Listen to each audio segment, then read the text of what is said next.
And right now we get into our panel discussion. As you can see, we've got 5 seats. So I'm going to call upon 5 ladies to come up front and take their positions. And we are going to have a question and answer segment right after this panel discussion. So we've got a powerhouse panel discussion on shattering glass ceilings, building a financially empowered future for women. And these accomplished women will share their experiences and insights, followed by the audience questions. As I mentioned earlier at the beginning of the program, I asked you to take notes as we're going through, because you're going to find the insights quite relevant. Now, to lead the panel is Simbiso Musa. Simbiso is the Executive Assistant to the Managing Director responsible for strategy at CBZ Bank. She has 14 years experience in capital markets and financial services. Her career started in stockbroking, whereby she started out as an authorized dealer at the Zimbabwe Stock Exchange and moved on to research and fund management at National Social Security Authority and strategy at the National Building Society. Before assuming this role, she was the head of custodial services at CBZ Bank, and she sits on expert member, she sits as an expert member on the Zimbabwe Stock Exchange and Pretoria Stock Exchange Depository Board Committees. Simbiso is also a board advisory member at the National University of Science and Technology Banking and Economic Science Department Board. My God, that's a lot. Can we put our hands together?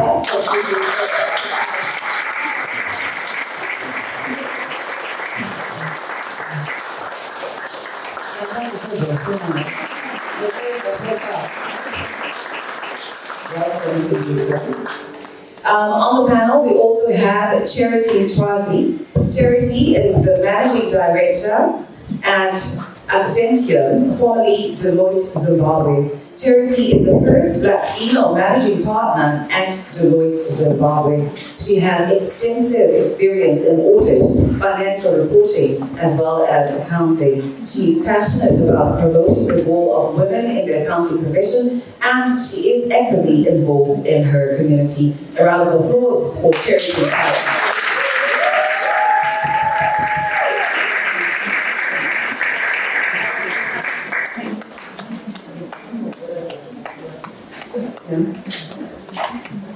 Yeah, we're going to have to on the panel discussion, we also have Matilda Nyathi. Matilda is a seasoned strategic marketing professional with a wealth of experience and expertise in the financial services sector, having worked for brands such as Old Mutual Zimbabwe, CABS, NMB Bank, Nedbank, and Kingdom Financial Holdings. With over 23 years of experience in the industry, she has built a solid reputation for excellence in marketing, consistently delivering enterprising marketing concepts with high-impact business bottom-line results. A hand of applause for Matilda Nyathi.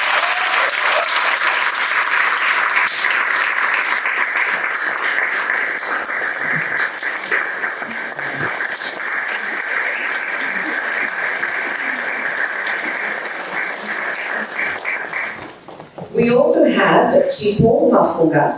Chipo is the Managing Director at ChimukaMafunga Commercial Holdings. I beg your pardon? I'm going to take it from the top. We also have Chipo Mafunga. Chipo is the Managing Partner at ChimukaMafunga Commercial Atorneys, and she deals mainly with real estate, securitization, and construction law. Her career commenced as an investment analyst for a Pan-African stockbroking firm for 6 years, before training at one of Zimbabwe's leading commercial law firms for another 6 years. Chipo left the firm as associate partner to co-found ChimukaMafunga Commercial Atorneys. A round of applause.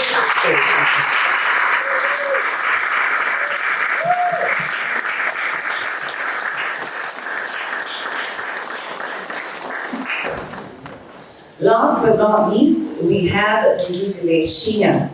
She is the founder and director at Touche Advisory Services.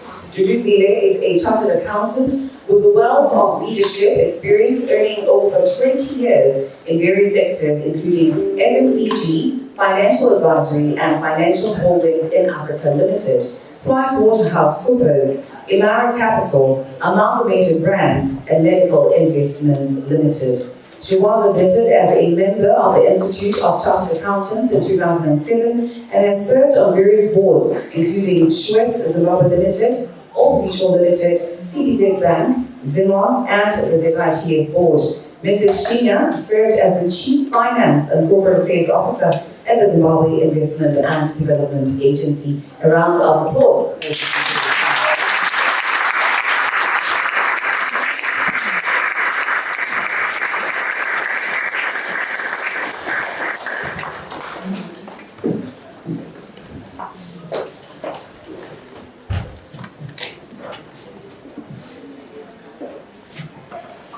Our moderator for this panel discussion is Simbi Sorusa. She is the Executive Assistant to the MD at CBZ Holdings. So again, ladies, I encourage you to take notes as we're going to have a question and answer segment right after this discussion. Our discussion is going to be roughly 30 to 40 minutes.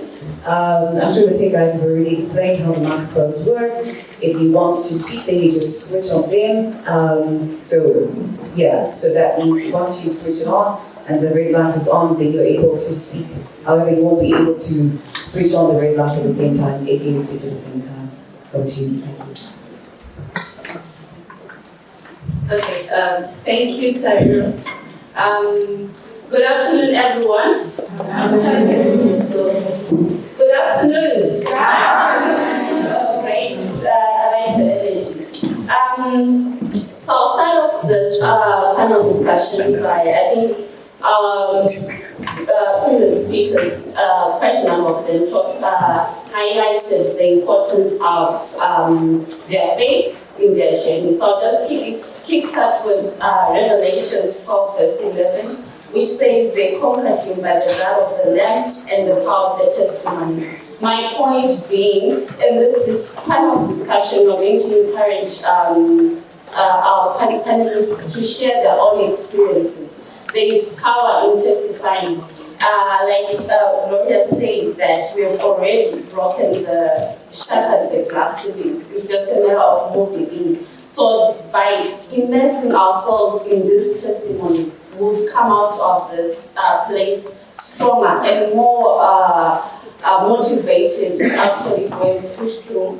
I think Emily also spoke about being vulnerable. Vulnerability is key, and I encourage our panelists to be quite vulnerable. So I'll try to maybe spice it up time to make it more interactive. We've got several focus areas that we want to delve into. So we'll be inviting questions after maybe a topical issue has been tabled. So I think to kickstart, in this session, in this first segment, we are dealing with navigating gender bias in the financial world. So I think I'll start off with Dudu. Can you share a personal experience of navigating gender bias in the financial world, and how did you overcome it? Thank you very much, Jackson. Good afternoon. Did I say serious? Sorry about that.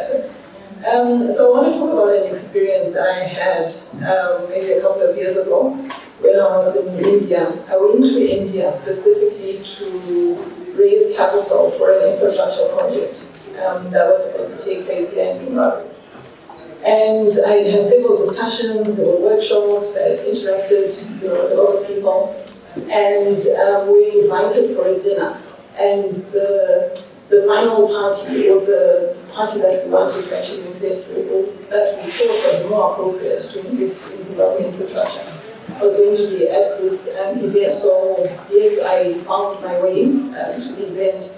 And when I arrived, slowly I realized that there were mainly men that were in the financial markets that had been invited, and the women, whose spouses had also been invited, but the women were being ushered to a different room. So I found myself in a lounge with many spouses.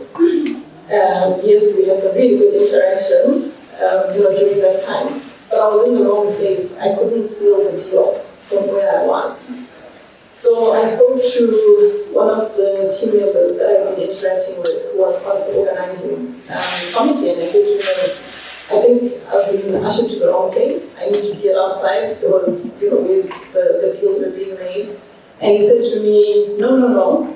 The host said, this is where you're supposed to be. And I said, no, I'm in the wrong place. So I don't want to be antagonistic. I think one of the speakers earlier spoke about when you're trying to assert yourself, you can be seen as aggressive.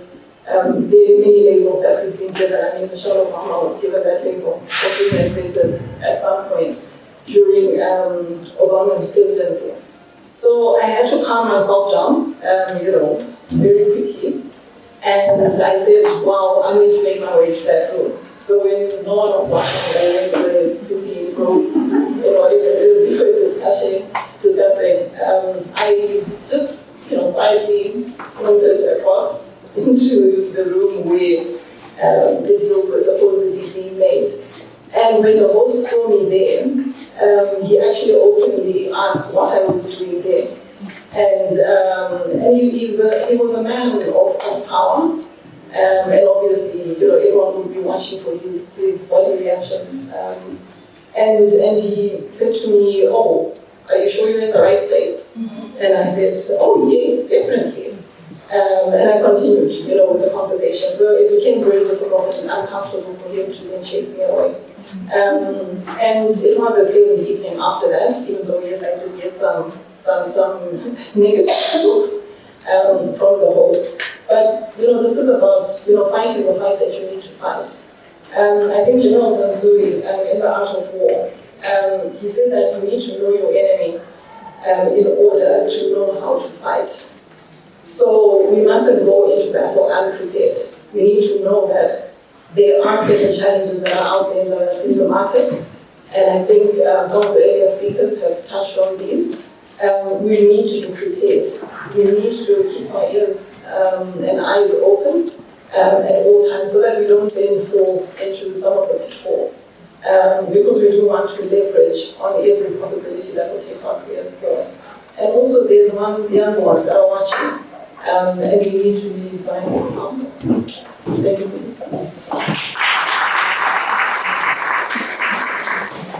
Thank you so much, Dudu, for those insights. I think key takeaways, we need to know our enemies and we need to go to the battle prepared. I'll move over to Charity. What are some of the most common stereotypes women face in the financial industry, and how can we collectively challenge and dismantle them? Thanks, Lisa. Good day to everyone. So I'll speak about a few, and what I'll start off with is where people believe that women in leadership are diversity tokens. But there's got to be a skirt around the table. People forget there's a head, above everything else. And I think with that stereotype, it's something that we totally need to dismantle. And we do that by bringing our full selves forward.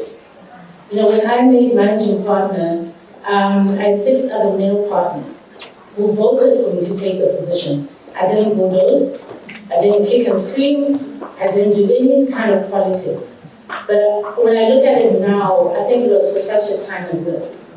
Because what's happening now, within our organization, for those that know, is we are giving birth to another organization. And I tell you, you need a woman there.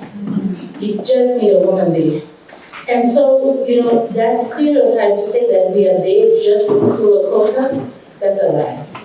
And we need to own our spaces when we are around the board table and actually make people realize that we are there because we actually bring value to the table. Another thing, in financial services is people believe that, the men have got certain traits that make them better, right? They're assertive, they know math very well, or more than ladies, and they're just more gifted.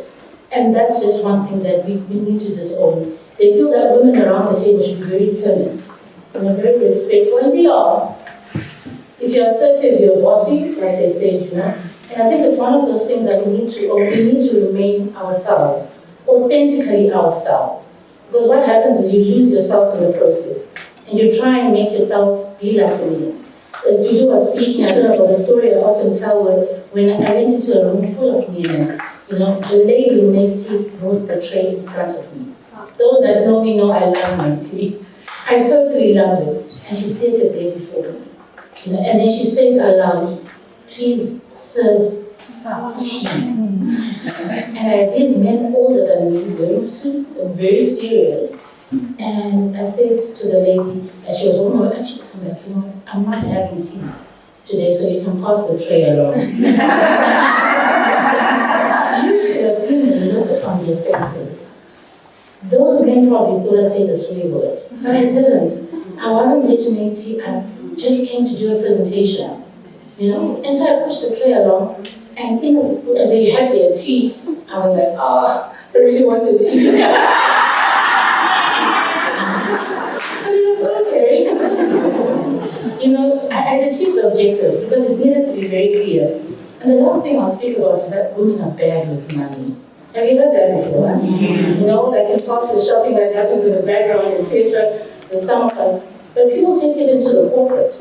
And they say that you can't put a woman to man over the money because they'll be reckless.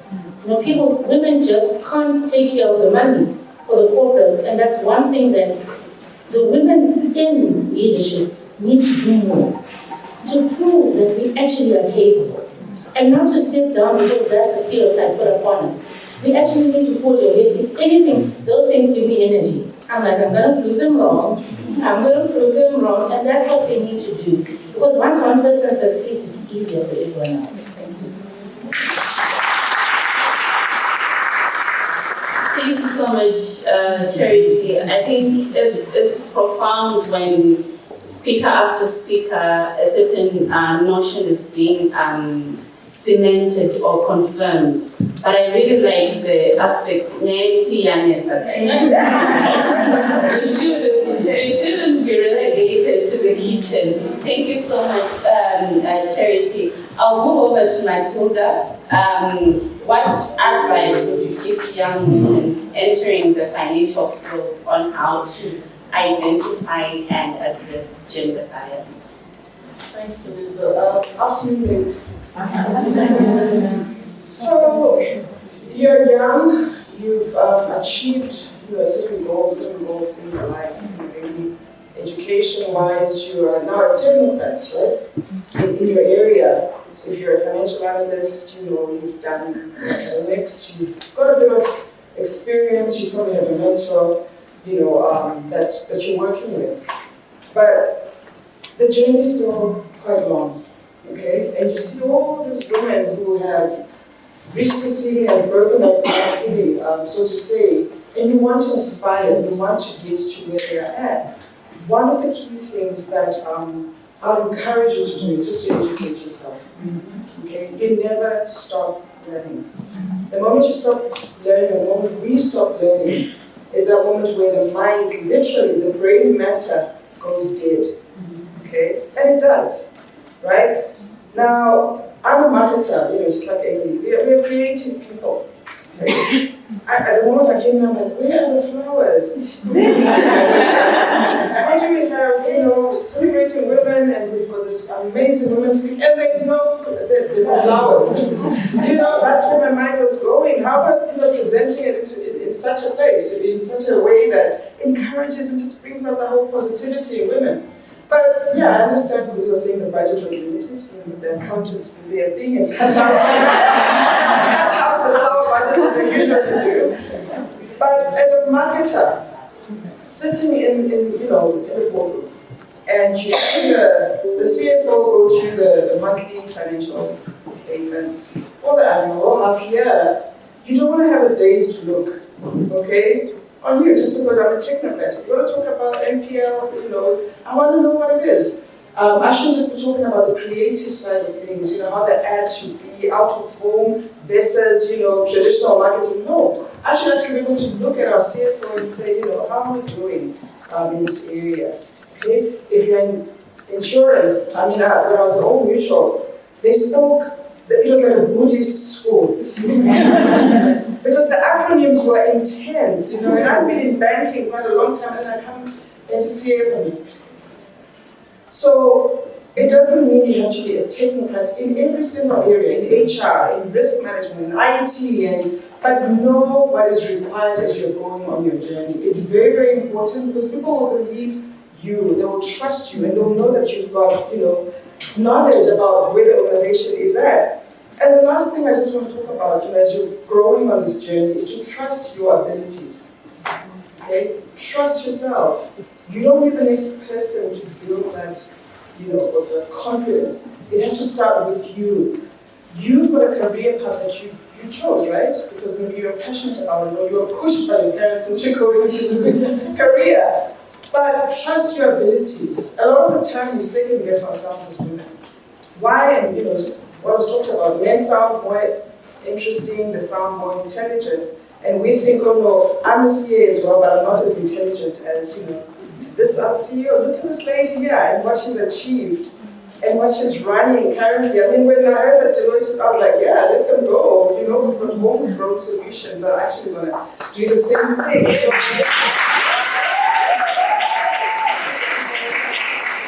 your abilities, you are more than enough, and you know enough. The fact that you've been empowered to be in that position, trust that. Don't let anyone, try and just keep, pouring shade on you and making you feel that you're incapable. You're the right person. Just keep educating yourself and learning. And, I'll talk about the mentorship later on, but just keep growing and trust that you have what it takes to go on this journey.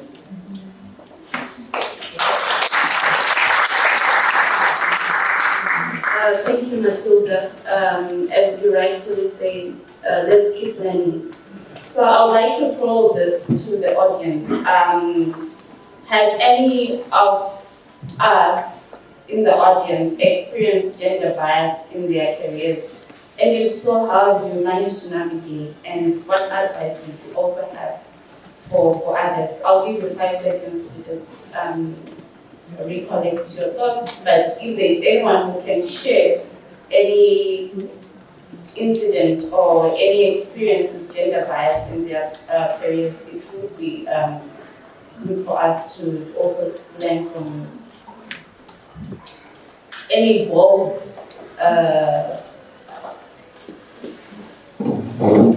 guys.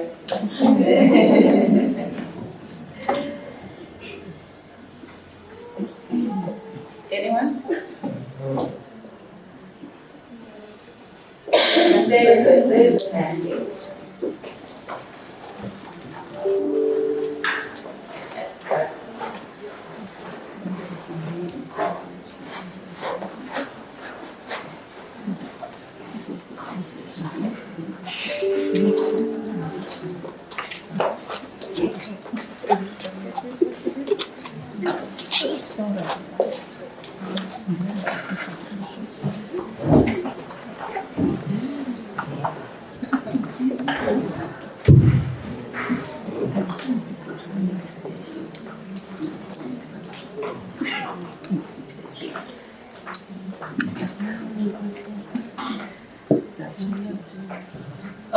So maybe he's fixing it and passing it on. I could talk about my own experience on radio. I remember there was one gentleman who called, and I think he was, totally misinformed. So I called him out on it, and I said, "You don't know what you're talking about, And I said, "I'm going to hang up now," and I did. Shortly after that, a gentleman calls me and says, "That was rude, a lady doesn't speak like that. You shouldn't have done that." And I thought to myself, well, if it was a guy who had called him out on his nonsense, which he was talking, would you have picked up the phone and called him and said exactly the same stuff that you're saying to me? And he just said, "No, but you're a woman, and all of that. So, people will still have gender bias and gender aggression just because you're a woman, even if they don't know who you are. So that's, one of my personal experiences. Yeah. Thank you so much, Terry. I think we will come back to you for your testimony. But just to wrap up the issue of navigating gender bias in the financial world, I think we've learned that we are not diversity tokens. We deserve to be where we are, and we need to work harder to prove that we deserve, or to show that we deserve the glass has already been broken, has already been said. We need to keep learning, and we need to know our enemy, and we shouldn't go to the battle unprepared. So the next segment, we're now looking at strategies for supporting and advancing women in finance. So I'll start off with Chipo on the issue of mentorship and sponsorship. How can mentorship and sponsorship programs be leveraged to empower and accelerate the careers of women in finance, or women in career to be moved on? I didn't take the instructions well, I think. You have to switch on the mic. Oh, there we go. So, issues of mentorship and sponsorship. I think as women, what we tend to do is to approach strangers a lot. I've had a lot of people approach me as strangers to just say, so I know you from, and can you be my mentor? I don't think that's a strategy as women that we should take for mentorship and sponsorship. A sponsor is, and a mentor is a person who you relate to and who is able to say your name in a room full of strangers when you're not there. So this is actually a personal relationship. And as women, and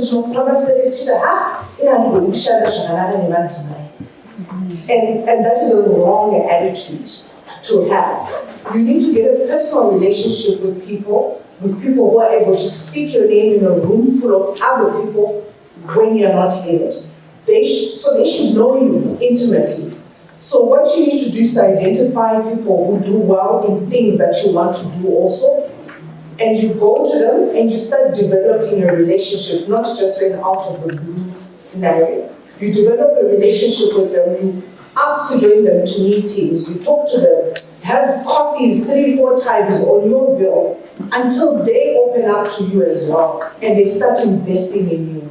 But at the same time, when you're looking for a mentor, a sponsor, it's not just one, mentors or sponsors, you have to also give something back. It's not you just going there to give. So what these panelists have also said, Matilda said, that you need to trust yourself and to trust your ability in yourself so that you're able to provide to your mentor.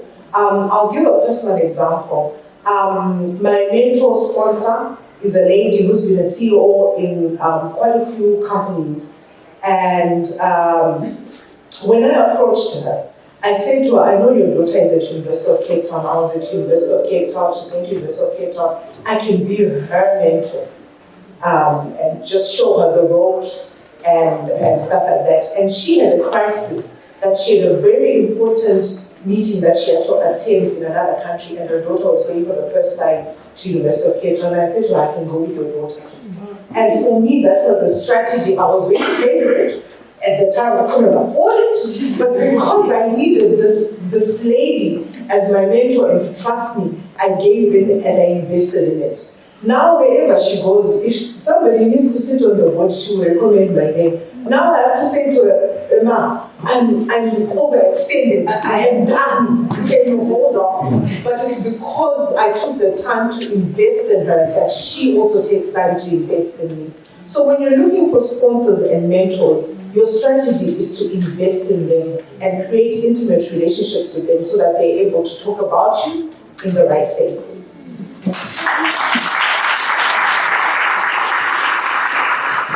Thank you so much, Chipo. That's really profound. Maybe over to Dudu. What are some of the most effective strategies for supporting and sponsoring women in their careers within the industry? Thank you for this one. I think some of the very important initiatives are around creating environments where there can be the sharing of stories, sharing of experiences. Everybody's journey is different. And I think even, just to testify from today, when you hear other ladies speaking, there are things that have happened to you which all of a sudden make sense. Or you're saying, oh, I should have actually reacted differently, and this person had a similar experience. Maybe if I had done this, it would have worked better for me. So I think we need to create those sort of platforms, engaging platforms. I know with some organizations, they're doing that very well, where they actually have initiatives within their companies. I had the pleasure of working within the Coca-Cola group of companies when I was at Schweppes. And Coca-Cola have an initiative called Women's Link. And what Women's Link would do was to bring all the beverage manufacturers in Zimbabwe to discuss and to share experiences, because you're from the same environment, you understand how Coca-Cola works. And once a year, they would then have a Southern African gathering. So you're meeting not only your peers, they're now meeting the leadership within the Coca-Cola group. You're meeting some of the international leaders within the group. You're hearing their experiences, even as ladies, and still, at the time when I led Schweppes, 2018, we were still very few, women in leadership. But then it encourages you to know that you can get to the next level, you can get to where you want to be as possible. And how did other people do it? I think Chipo has just spoken about mentorship. Mentorship programs, I think, are also very important, where you allocate a mentor within an organization. You actually allocate, mentors to certain staff members. And at some point, there needs to also be the interaction between the people being mentored as well as the different mentors, because then there's cross-pollination in terms of the various experiences that people have made. And sometimes it doesn't only have to be within the institutions that we operate in. I think, women as groupings of people, I think, the previous speaker that spoke about whenever we meet around, there's different groupings of women, and we can empower each other within those various groupings. So even if we are women in financial leadership grouping, when somebody needs assistance within that grouping, whether it's advice, whether it's financial assistance, whether it's understanding, what makes sense to take in their career, I think we need to be able to come to the table and actually be willing to have those conversations. We shouldn't feel like we don't have enough time. I think we need to invest as leaders in the financial market. We need to make time to invest in those that are coming up after us. Thank you. Thank you so much, Dudu. And maybe, Matilda, to put you on the spot, at CBZ, what are you doing? Can you share specific examples, if you've got, of any programs maybe that you are running to promote women in leadership roles? Thanks, Cindy. So one of them is getting moderators to events such as these.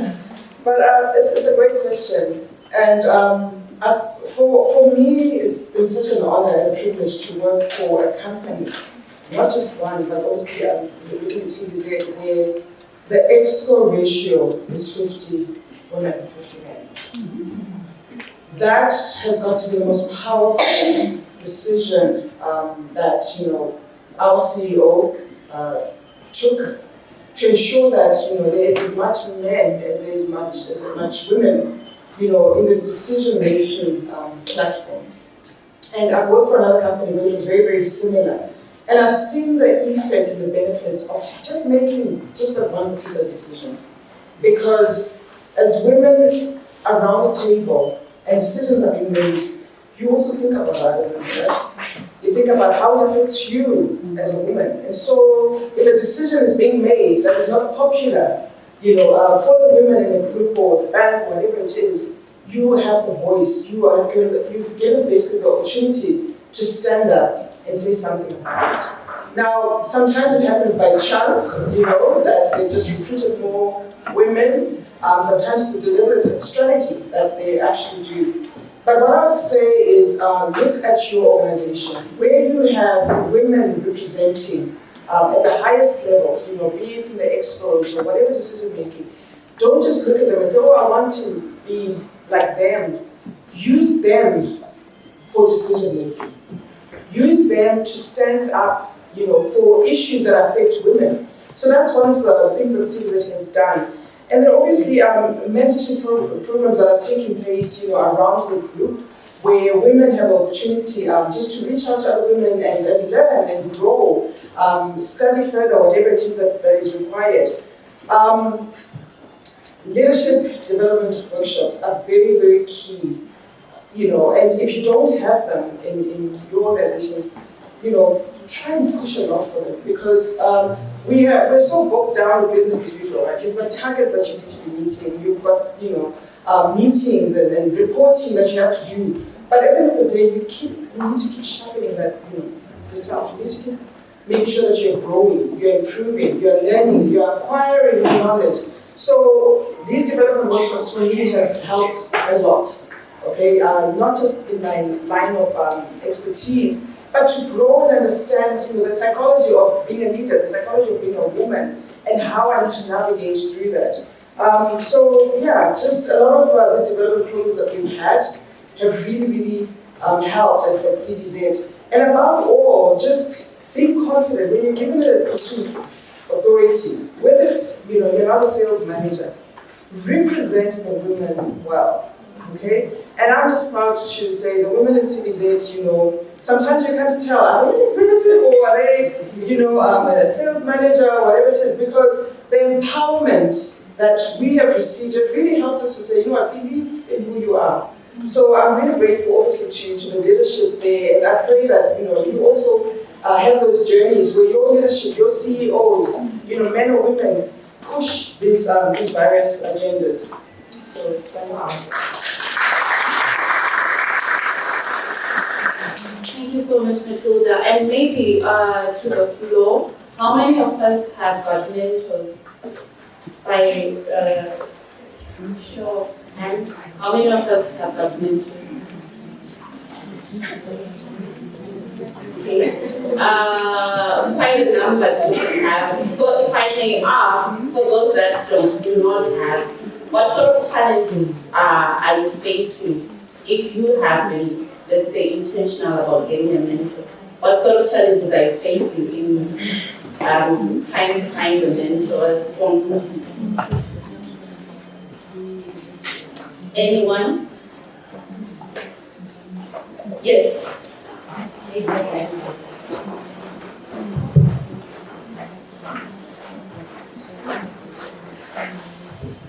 Thank you. My name is Harriet. I'm a managing consultant for Giant Consulting. I have a mentor, but I can talk about my experience when I didn't have. Because I think what happens is fear. Just to fear to approach maybe one of these women who are in leadership to just say, can you be my mentor? Or can I just have a word with you? I remember when I used to work, I was privileged to work with Charity for a while. And I remember just barging into her office and saying, Charity, we need to talk about this. Charity, we need to do 1, 2, 3 things. She gave me the platform. And you can imagine the other girls who were with me, but they didn't have that same courage. Because, I don't know, maybe they were fearing her, but I feel sometimes we just have that fear within us to be more practical. And just to let you know that the women are very approachable. From my experience, I have 3 or 4 mentors, and I'm really grateful because these are people who, some of them, when you look at them, you'll be like, this woman is so unapproachable. But to be real with you, these women are approachable, and they'll give you the best advice. I think once we take the fear out, then you definitely see that you can navigate through there. There's so much wisdom, as I say. Yeah, thank you. I'll take one last hand at the back there. Well, yeah. Thank you. My name is Belinda once again. I think what has been said by the previous speaker is so real. I mean, it's a matter of fear. I still don't have a mentor at the moment. I was dabbling between having 1 or 2 or 3 or 4, but thank you very much. I think I'm going to look for a few mentors for different spaces in my life, be it my career, be it church, or I think having a few more women in your life helps you hold your hands to get to where you're going. I've got a list and I'm profiling and sharing it on one of them. Thank you so much. Thank you. I think there was one other hand there. We can just allow for a quick one.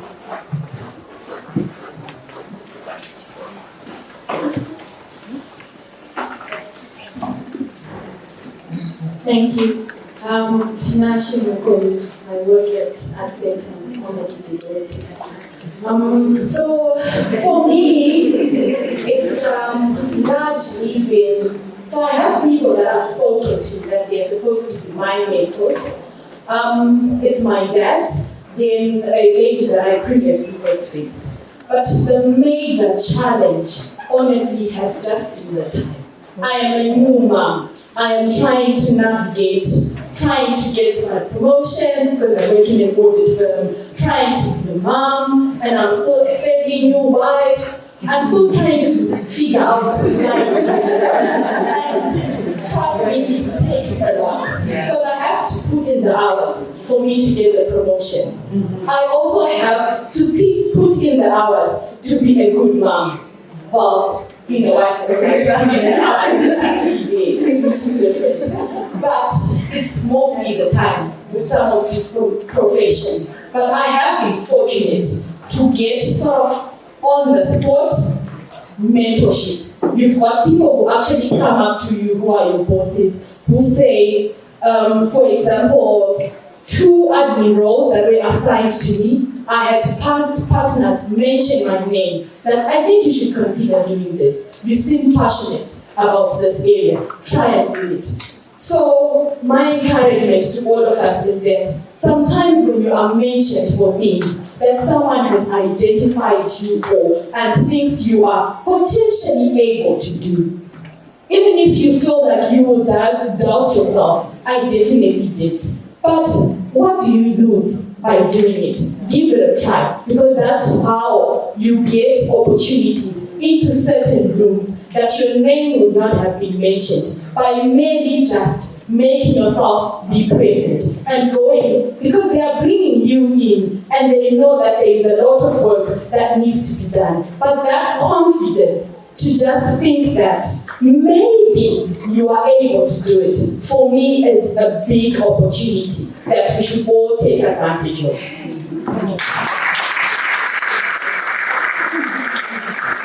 Thank you so much. Thank you so much for sharing. Sorry, I didn't get your name. Tinashe. Thank you so much, Tinashe, for sharing.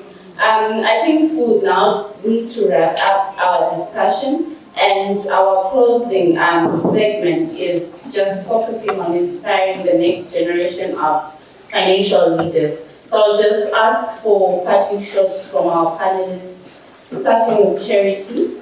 What are some concrete steps we can take to inspire and empower the next generation of young women to pursue careers in finance or careers in their passionate areas of passion?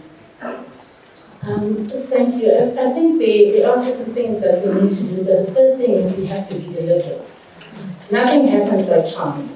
So if we're not sitting down and planning and having a strategy around it, chances are nothing will happen. So it's about how we strategize around the inspiration of the young ones. And I tell you, once they've gone up to a certain level, it's too late to catch them. You always catch them young. You know, I'll give you a personal testimony. During COVID, we worked. I worked a lot. You know, probably more than I would work in the office. Now, when my daughter came to her subject choices, she's like, accounts, no. No, thank you, Mom. I need a life. You know, and I said to myself, I just lost a potential CAD. Huh? That's what I did. I lost one right there. So how we lead, you know, being the leaders, you know, in the market is very critical. And we need to recognize that our responsibility is to get others up. You know, there's been well spoken about breaking, you know, shattering that series doesn't exist. You know, when we send the ladder up, we've got to keep it down so that others get up. The one thing that frustrates me the most at present is there is still just one of me at the leadership level in the organization. But I'm telling you, watch the space. I've got great potential, a great pipeline of females, and my role is to make sure that there's more of me around the table. So I'm deliberate. Sponsorship, mentorship, there are many ladies from Delloite. And for those who don't know, the baby we're birthing is called Ascension. So from October, we'll be known as Ascension. But I'll ask the ladies to stand up because this is part of me being deliberate. That they're exposed and they go to other places. So Delloite ladies, where are you?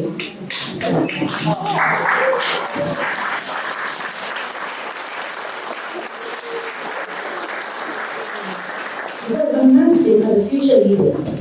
I'll only be managing partner for a season. Someone's going to take over and run with it. So that's part of what we do. Thank you. Thank you so much. And to Chipo, quick one. What are some effective strategies for women to proactively manage their careers and navigate career transitions within any field of where they're operating from? I'd say for us ladies, firstly, the most important conversation you will have in your life is the conversation you have with yourself every morning or any day. And you, thank you.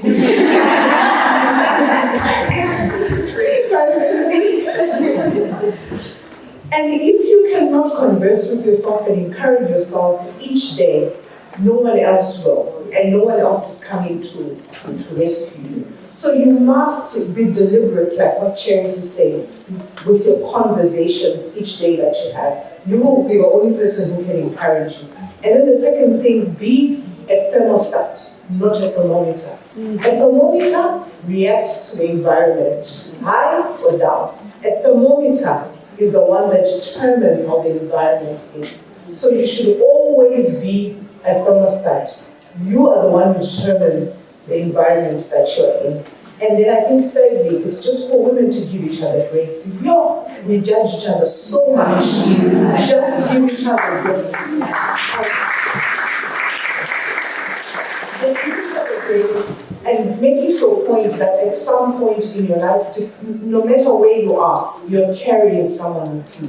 And if each one of us does that, we could take on the world. Thank you. Chipo and Dudu, what advice would you give to your younger self about pursuing a career in finance? So when it comes to pursuing a career in finance, I've got no regrets. I will do this again. But I think what is important is understanding the vision. And I think a lot of speakers spoke about it today, to say, what is your vision? Where do you want to go? Where do you want to get to? And I think this then sets out, what your career path should be. I know a lot of youngsters now, it's about, okay, where can I make the most money? Or where can I study the least? It's no longer about what it is that I want to contribute. So it's about passion. Let me do something that I'm passionate about so that I can put, all my energies into that. And I think one thing that's important that I'd like to share with the ladies is that when we talk about being widely read, and I think a lot of people today, speakers have spoken about it, and I think Matilda, you touched on it as well.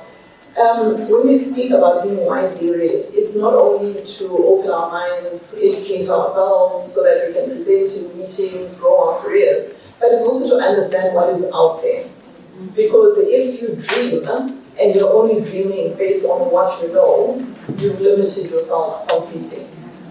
And the further we can cast our minds and imagine the unimaginable, it then opens up our minds to so much greatness and so many possibilities.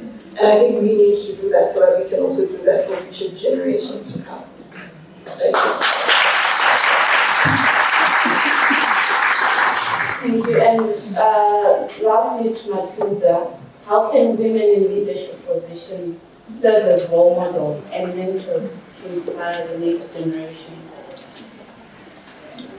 I think the number one thing, Samisa, for me is to always remember that we are being watched everywhere. Okay? It's not just in the boardroom where people are looking at you, how you're sitting, how you're projecting yourself. but you're being watched. I'll share very quickly. We had a season marathon some 2 weeks ago.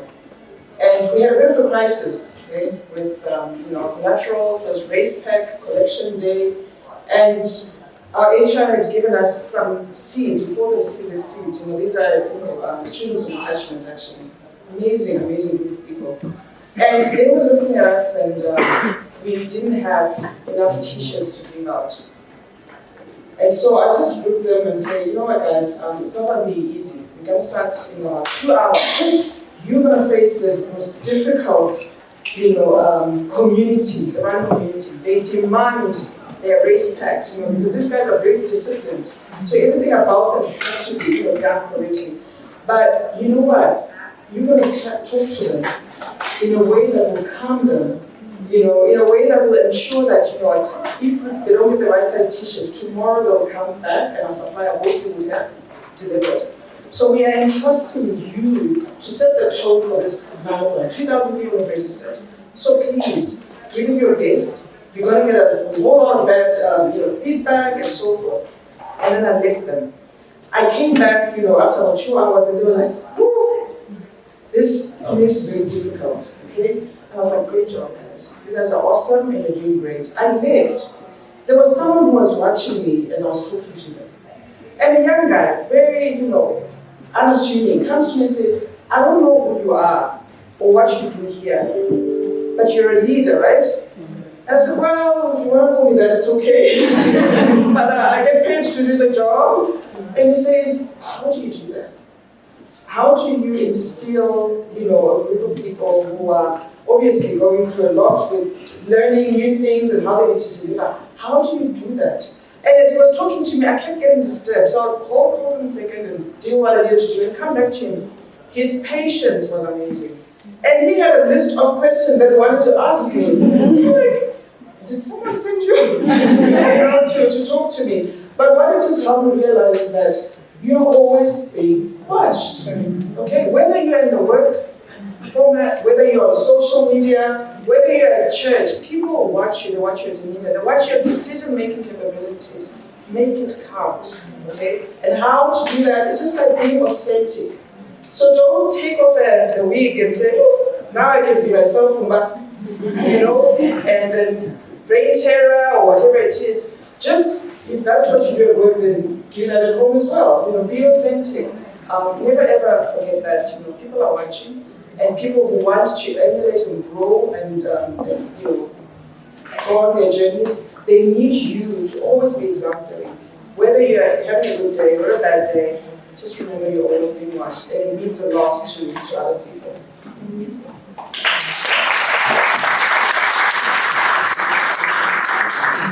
Well, thank you so much, ladies. I would like to wrap up our discussion. I think just speaking from what you talked about, especially in the last segment, I think Charity talked about being deliberate. Chipo, you talked about the conversations that you're having with yourself each and every day. And you talked about understanding the vision, and Matilda also talked about being cognizant that someone is always watching to tap into whatever you're doing. So I think to wrap it up, it's all about vision. Someone said that it all starts with the vision, Shalom. And they also say that if that vision doesn't scale enough, it's not big enough. So a key takeaway from today, go back and look at that vision. If it doesn't make you laugh when you read it, to say, what am I smoking? It's not big enough.